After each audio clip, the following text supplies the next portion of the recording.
ಇಲ್ಲೇ ಇದೆಯಾ? ಎಲ್ಲ ಕೇಳಿಸ್ತು ಅಲ್ವಾ? ನಿಹಾರಿಕಾ ಎಂತ ನಿರ್ಧಾರ ತಗೊಂಡಿದ್ದಾಳು ಅಂತ ನೋಡು. ಅಮ್ಮ, ನೀನು ನಿಹಾರಿಕಾ ಮಾತನ್ನ ನಂಬೇಡ. ಇದನ್ನೆಲ್ಲ ನಿನ್ ಮುಂದೆ ಬೇಕು ಅಂತಾನೆ ಮಾಡ್ತಿದ್ದಾಳೆ.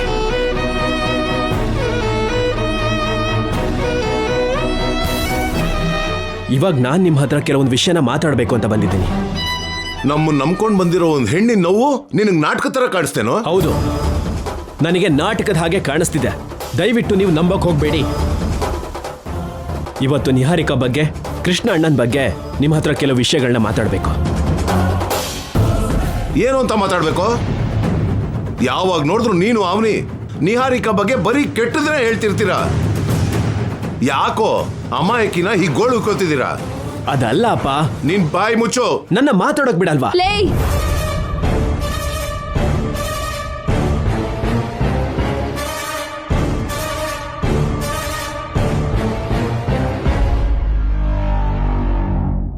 ಮದುವೆ ನಡೀಲಿಲ್ಲ ಅನ್ನೋ ಕಾರಣದಿಂದ ಹೊರಗಡೆಯಿಂದ ಬಂದಿರೋ ಹೆಣ್ಣು ನಮ್ಮ ಮನೆಯಲ್ಲಿ ಶವವಾಗಿ ಬದ್ದಾಗೋದಕ್ಕೆ ಸಿದ್ಧ ಆದ್ಲು. ಕೃಷ್ಣನ ನೀನ್ ಒಪ್ಸಿ ಈ ಮದ್ವೆ ಮಾಡಿಸ್ದೆ ಹೋದ್ರೆ ಈಗ ಅವಳು ಕುಡಿಬೇಕು ಅಂತಿರೋ ವಿಷಾನ ನಾನ್ ಕುಡಿಬೇಕಾಗಿ ಬರುತ್ತೆ, ತಿಳ್ಕೊ.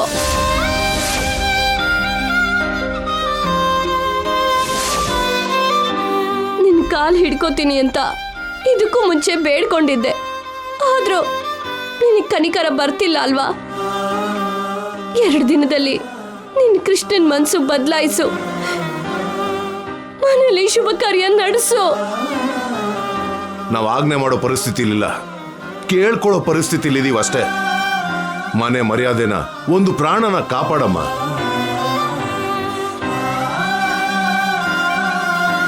ನೀವು ನನ್ನ ಮೇಲೆ ಹಾಕಿರೋ ಜವಾಬ್ದಾರಿ ಬಗ್ಗೆ ನಾನು ಯೋಚಿಸ್ತಾ ಇದ್ದೀನತ್ತೆ.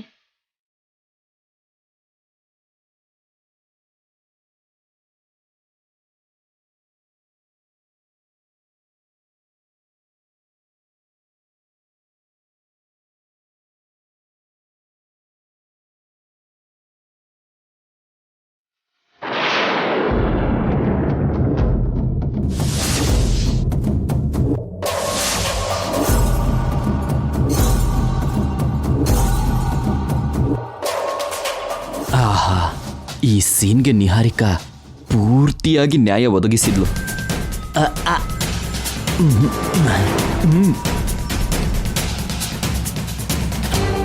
ಎಲ್ಲ ರೀತಿಲೂ ನಮಗ್ ಸರಿ ಹೊಂದೋಂತ ಸೊಸೆ ನೀನು. ನಿನ್ನನ್ನು ಹೇಗ್ ಬಿಡಕ್ಕಾಗತ್ತಮ್ಮ? ಅವನಿ ಮೇಲೆ ಜವಾಬ್ದಾರಿ ಹಾಕಿದೀವಲ್ವಾ, ಅವನಿ ಕೃಷ್ಣನ್ ಮನ್ಸನ್ನ ಬದಲಾಯಿಸ್ತಾಳೆ. ನೀನೇನು ಬೇಜಾರು ಮಾಡ್ಕೋಬೇಡ. ಮತ್ತೊಂದ್ಸಲ ಇಂಥ ಹುಚ್ಚು ನಿರ್ಧಾರ ತಗೋಬೇಡ, ಸರಿಯತ್ತೆ?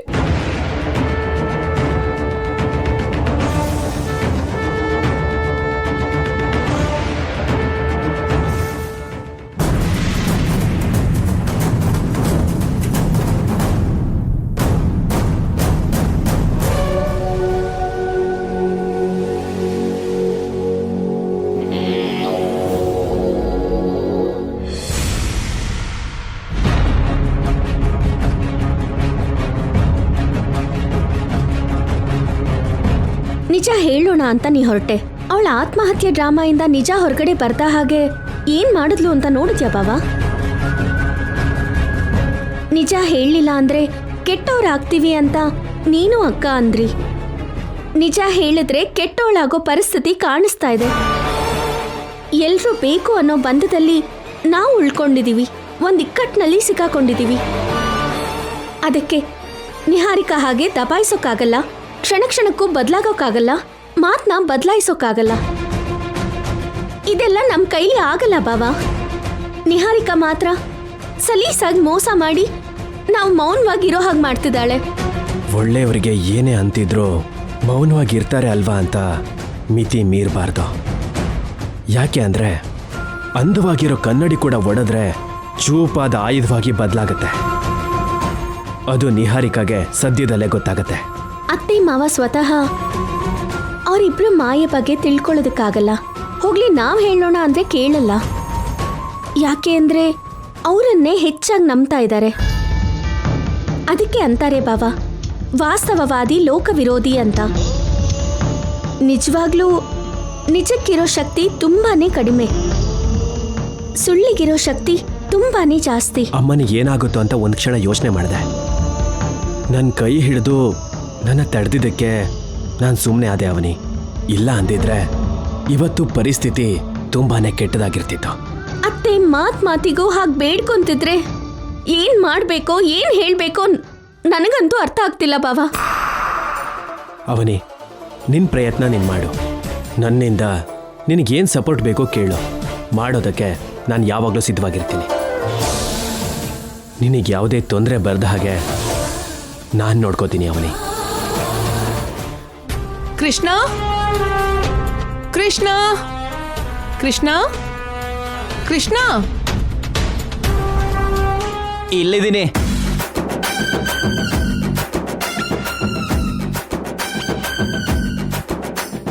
ಇದ್ಯಾಕೆ? ಇದನ್ನ ವಿಜಯ ಸಾಧಿಸಿದವ್ರ ಮೇಲಾಗ್ಲಿ ಇಲ್ಲ ವೀರ ಮರಣ ಹೊಂದೋರ್ ಮೇಲೆ ಹಾಕ್ತಾರೆ. ಅದಕ್ಕೆ ನಿನಗೆ ಹೂವಿನ ಅಭಿಷೇಕ ಮಾಡ್ಬೇಕು ಅಂತ ತಂದಿದ್ದೀನಿ. ವಿಜಯ ವೀರಮರಣನ? ನನ್ಗೇನು ಅರ್ಥ ಆಗ್ತಾ ಇಲ್ಲ. ಅರ್ಥ ಆಗೋ ಥರ ನಾನು ಹೇಳ್ತೀನಿ. 5 ನಿಮಿಷ ಇರು. ಮೊದಲು ಒಂದು ಸಾಂಗ್ ಹೇಳ್ತೀನಿ. ಹ? ಅಭಿನೇತ್ರಿ ಅಭಿನಯ ನೇತ್ರಿ ನಟ ಗಾಯತ್ರಿ, ಮನಸಾರೆ ನಿನ್ನ ಅಭಿನಯ ಮೆಚ್ಚಿ ಈ ಜನರೆಲ್ಲ ಕೊಂಡಾಡಿದ್ರು. ಅಭಿನೇತ್ರಿ ಅಭಿನಯ ನೇತ್ರಿ. ಸಾಕು ಸಾಕು, ಇವಾಗಾದ್ರೂ ವಿಷಯನ್ ಹೇಳ್ತೀಯಾ?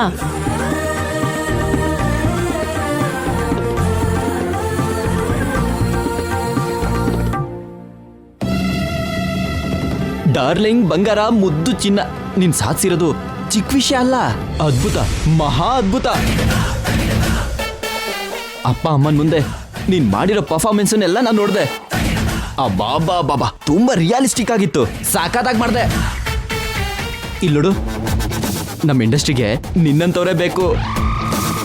ಅಪ್ಪ ಅಮ್ಮ ಎಲ್ಲ ನಂಬಿಟ್ರು. ವಿಷ ಕುಡಿಯೋ ಥರ ಡ್ರಾಮಾ ಮಾಡಿದ್ದಕ್ಕೆ ನೀನು ನಿಜವಾಗ್ಲೂ ಆತ್ಮಹತ್ಯೆ ಮಾಡ್ಕೋತೀಯ ಅಂತ ಭಯ ಪಟ್ಬಿಟ್ರು. ಅವನಿ ಶ್ರೀಕರ್ ಅಂತೂ ಶಾಕ್ ಆಗ್ಬಿಟ್ರು. ಅವನಿ ಪ್ರಜ್ಞೆ ತಪ್ಪ ಹೋಗ್ತಾಳೆ, ಆಸ್ಪತ್ರೆಗೆ ಫೋನ್ ಮಾಡಿ ಡ್ರಿಪ್ಸ್ ಹಾಕ್ಸ್ಬೇಕಾಗುತ್ತೆ ಅನ್ಕೊಂಡೆ. ಅವನಿಗೆ ಸಖತ್ತಾಗಿ ಶಾಕ್ ಕೊಟ್ಬಿಟ್ಟೆ. ನಾನು ಆ ರೇಂಜಲ್ಲಿ ಒಂದ್ ವೇಳೆ ಡ್ರಾಮಾ ಮಾಡ್ಲಿಲ್ಲ ಅಂದ್ರೆ ಯಾರು ನನ್ನ ದಾರಿಗೆ ಬರೋದೇ ಇಲ್ಲ.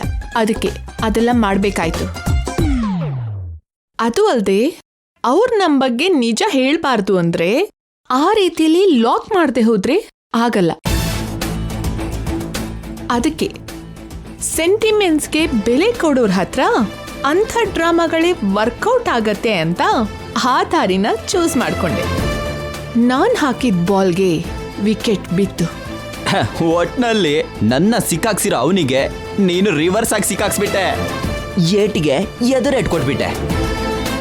ನಮ್ ಮದ್ವೆ ನಡಿಬಾರ್ದು ಅಂತ ಪ್ರಯತ್ನ ಪಟ್ಟಿರೋ ಅವನಿಗೆ ಮದ್ವೆ ಜವಾಬ್ದಾರಿನೆಲ್ಲ ವಹಿಸ್ಬಿಟ್ಟೆ. Super super.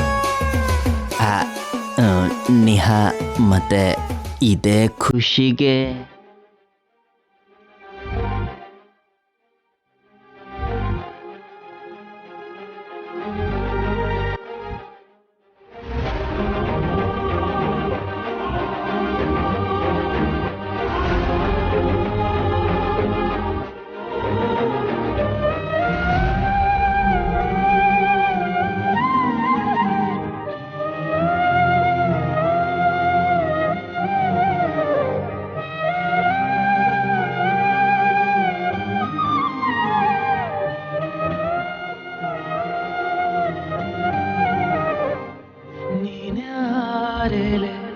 ನಿನಗಾಗಿಯೇ ಈ ಜೀವ ಭಾವ ಸೋಜೆಗ ಸೆರೆಯಾದೆನು ಕೊಡು ಜಾಮೀನು ಇದು ಪ್ರೀತಿ ಪ್ರೇಮ ಕಾಳಗ ನೀನೆಲ್ಲಿರುವೆ ನೀ ಹೇಗಿರುವೆ ನನ್ನೆದೆಯ ತುಂಬ ನೀ ತುಂಬಿರುವೆ ನನ್ನ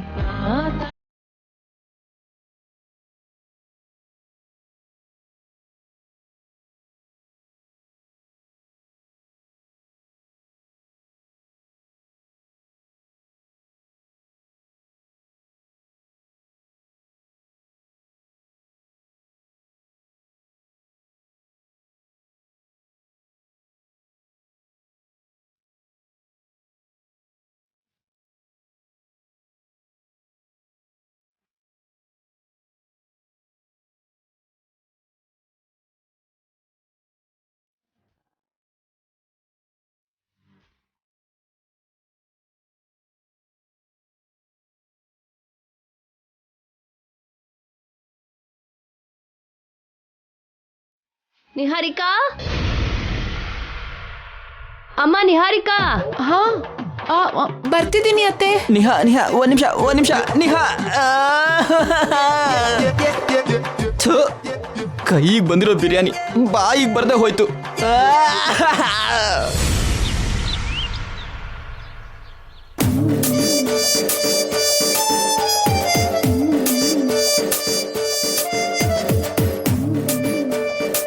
ರಾಜು ಅವ್ರೆ, ಸರಿಯಾದ ಎಲೆನ ಸರಿಯಾಗಿ ಬಿಡ್ರಿ. ಈಗಾಗಲೇ ವರ್ಷಯಾಗಿ 3 ಆಟ ನೀವೇ ಗೆದ್ದಿದ್ದೀರಾ.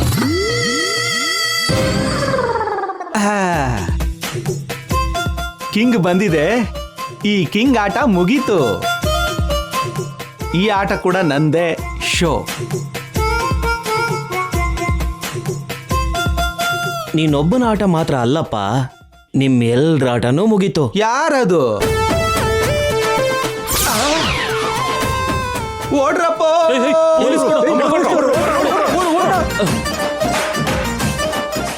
ಸರ್ ಬಿಟ್ಬಿಡಿ ಸರ್, ಪ್ಲೀಸ್ ಸರ್ ಬಿಟ್ಬಿಡಿ ಸರ್, ಇನ್ ಮುಂದೆ ಆಡಲ್ಲ sir, please sir.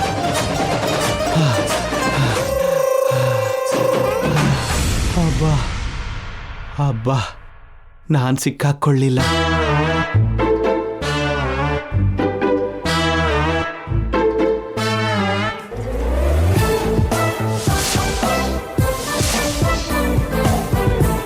Sir please sir ಬಿಟ್ಬಿಡಿ ಸರ್.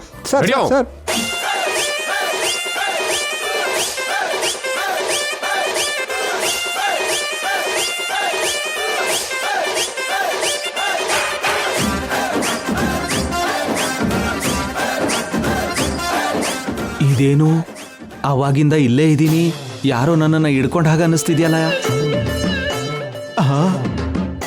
ನೀನೇನಾದ್ರೂ ರನ್ನಿಂಗ್ ಅಲ್ಲಿ ಫಸ್ಟ್ ಬಂದಿರೋ ಚಾಂಪಿಯನ್ ಅಂತ ಅನ್ಕೊಂಡಿದ್ಯಾ? ನಡಿಯೋ.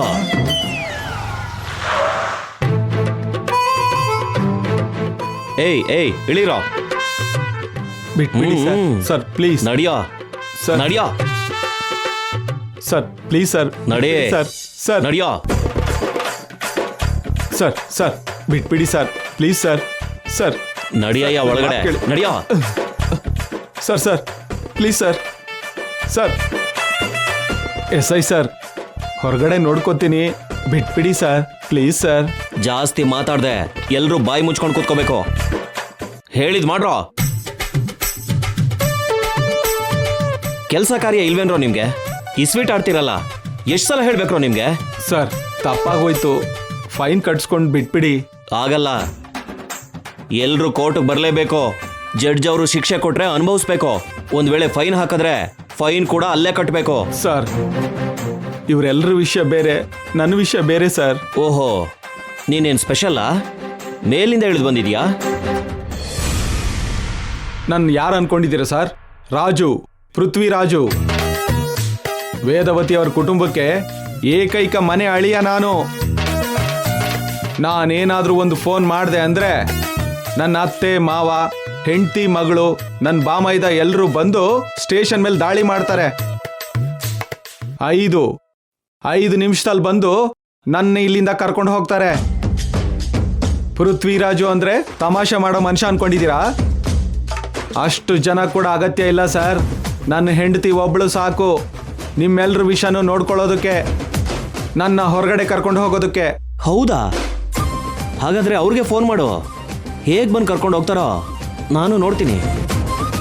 ಅರೆಸ್ಟ್ ಆದ ಪ್ರತಿಯೊಬ್ರು ನಾನು ಇಂಥವ್ರ ಅಳಿಯ, ನನಗೆ MLA ಗೊತ್ತು, ಅವ್ರು ಗೊತ್ತು, ಇವ್ರು ಗೊತ್ತು ಅಂತ ಬೇಜಾನ್ ನಾಟ್ಕಾಡ್ತಾರೆ. 1 ವಾರ ಜೈಲಲ್ಲಿರೋವರೆಗೂ ನಿಮ್ಮಂಥವ್ರಿಗೆ ಬುದ್ಧಿ ಬರಲ್ಲ. ನೀವು ನನ್ನ ಮಾತನ್ನ ನಂಬ್ತಿಲ್ಲ ಅಲ್ವಾ? ಫೋನ್ ಕೊಡಿ, ಈಗಲೇ ಫೋನ್ ಮಾಡ್ತೀನಿ. 203 ಸಾರ್ಗೆ ಫೋನ್ ಕೊಡು, ಯಾರಿಗೋ ಫೋನ್ ಮಾಡ್ತಾರಂತೆ.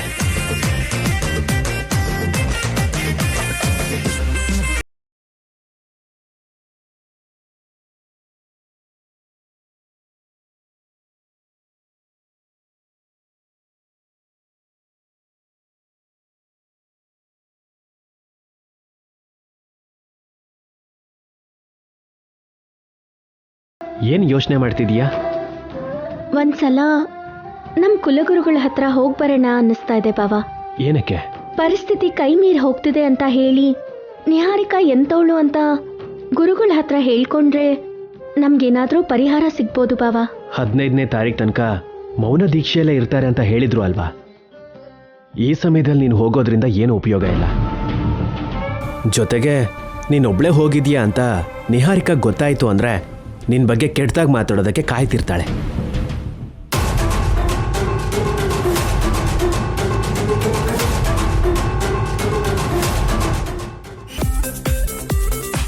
ಅಕ್ಕ, ಏನ್ ಕೃಷ್ಣ? ಬಾವ ಬೆಳಗ್ಗೆಯಿಂದ ಯಾಕೋ ಕಾಣಿಸ್ತಾನೆ ಇಲ್ವಲ್ಲ? ಅವ್ರ ಕೆಲಸ ಇರ್ಲಿ ಇಲ್ದೇ ಇರ್ಲಿ ಎಲ್ಲಾರ ಮುಂದೆ ಒಂದ್ 10 ಸಲ ತಿರ್ಗಾಡ್ತಾನೆ ಇರ್ತಿದ್ರಲ್ವಾ? ಪಾಪ ಅಣ್ಣನ್ಗೆ ಈ ವಯಸ್ಸಲ್ಲಿ ಆ ಕಡೆ ಈ ಕಡೆ ಓಡಾಡೋದ್ ಬಿಟ್ರೆ ಬೇರೆ ಏನ್ ಕೆಲ್ಸ ಇದೆ ಬಿಡು. ಹೊರಗಡೆ ಹೋಗಿದ್ರೆ ಹೋಗ್ತಿದ್ರು, ಹೇಳ್ದೆ ಹೋಗಿದ್ದಾರೆ ಅಂದ್ರೆ ಏನೋ ಇದೆ. ಅಕ್ಕ, ಬಾವನಿಗೆ ಬೇರೆ ಸೆಟ್ಟಿಂಗ್ ಇಲ್ಲ ತಾನೆ? ಬಾಯ್ ಮುಚ್ಚೋ. ಏನ ಮಾತು? ನಿಮ್ ಭಾವನೆ ಕೃಷ್ಣ. ಹಾಗಾದ್ರೆ ಬಾವಾಗ 100 ವರ್ಷ ಬಿಡಿ. ಹಲೋ ವಸಂತ, ಆವಾಗಿಂದ ಫೋನ್ ಮಾಡ್ತಿದ್ದೀನಿ, ಹೋಗ್ತಾ ಇಲ್ವಲ್ಲ ಯಾಕೆ? ಫೋನ್ ಇಲ್ಲೇ ಇದೆ ರೀ, ಸಿಗ್ನಲ್ ಸರಿಯಾಗಿಲ್ಲ ಅನ್ಸುತ್ತೆ. ಅಷ್ಟಕ್ಕೂ ನೀವೆಲ್ಲಿದ್ದೀರಾ ರೀ? ಎಲ್ಲಿ ಅಂದ್ರೆ? ಹೇಳ್ದೆ ಕೇಳ್ದೆ ಹೊರಗಡೆ ಹೊಟ್ಟೋಗಿದ್ದೀರಾ ಅಂತ ಎಲ್ಲರೂ ನಿಮ್ ಬಗ್ಗೆನೇ ಮಾತಾಡ್ತಾ ಇದಾರೆ. ಹೌದಾ? ಅತ್ತೆ ಮಾವ ಕೂಡ ಇದ್ದಾರಾ? ಇಲ್ಲ ರೀ, ನಮ್ ಬ್ಯಾಚೇ ಇರೋದು. ಬಾಬಾ ಹೊರಗಡೆ ಎಲ್ಲೋ ಇರೋ ಹಾಗಿದೆ, ಬರ್ಬೇಕಾದ್ರೆ ಹೊಸಪೇಟೆ ಬಿರಿಯಾನಿ ತಗೊಂಬಂದ್ಬಿಡು. ಏನಯ್ಯ, ನನ್ ತಮ್ಮ ಹೇಳಿದ್ ಕೇಳಿಸ್ತಾ? ಕೇಳಿಸ್ತು. ಮೊದಲು ವಿಷಯ ಮಾತಾಡು. ನೀನು ಯೋಗಕ್ಷೇಮ ವಿಚಾರಿಸೋದೆಲ್ಲ ಆಮೇಲೆ ಇಟ್ಕೋ. ಪಕ್ಕದಲ್ಲಿ ಯಾರ್ರೀ? SI ಅವರು. ಅವರ ಹತ್ರ ನೀವ್ ಯಾಕೆ ಹೋಗಿದ್ದೀರಾ? ಅವರೇ ನಮ್ಮ ಹತ್ರ ಬಂದು ಸ್ಟೇಷನ್ ಕರ್ಕೊಂಡು ಬಂದಿದ್ದಾರೆ. ಸ್ಟೇಷನ್ಗ?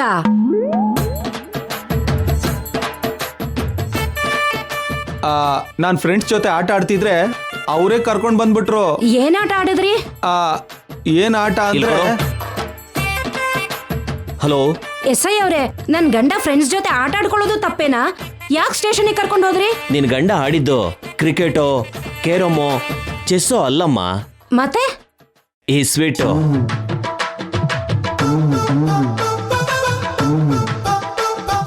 ಈ ಸ್ಪೀಟಾ? ಹೌದು, ಅದಕ್ಕೆ ಈ ಸ್ವೀಟ್ ಬ್ಯಾಚ್ನ ಕರ್ಕೊಂಡು ಬಂದು ಒಳಗಡೆ ಹಾಕಿದ್ದೀನಿ. ಇವರು ಒಂದು ಫೋನ್ ಮಾಡಿದ್ರೆ ನೀವೆಲ್ಲರೂ ಬಂದು 5 ನಿಮಿಷದಲ್ಲಿ ಬಿಡಿಸ್ಕೊಂಡು ಕರ್ಕೊಂಡು ಹೋಗ್ತೀರಾ ಅಂತ ಬಿಲ್ಡಪ್ ಕೊಡ್ತಿದ್ದಾರೆ. ಇವ್ರನ್ನ ಬಿಡೋ ಮಾತೇ ಇಲ್ಲ. ಕೋರ್ಟು ಕರ್ಕೊಂಡು ಹೋಗ್ತೀವಿ. ಇವನಿಗೆ ಶಿಕ್ಷೆ ಆಗ್ಲೇಬೇಕು.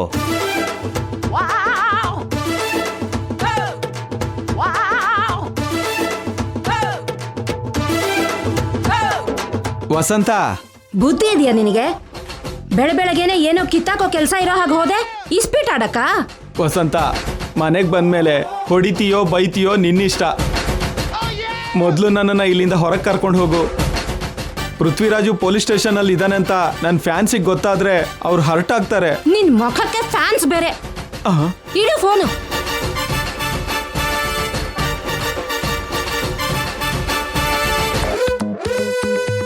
ನನ್ನ ಹೆಂಡತಿ ಬಂದು ನನ್ನ ಬಿಡಿಸ್ತಾಳೆ. ಮತ್ತೆ ನಿಮ್ ಪರಿಸ್ಥಿತಿ ಏನು?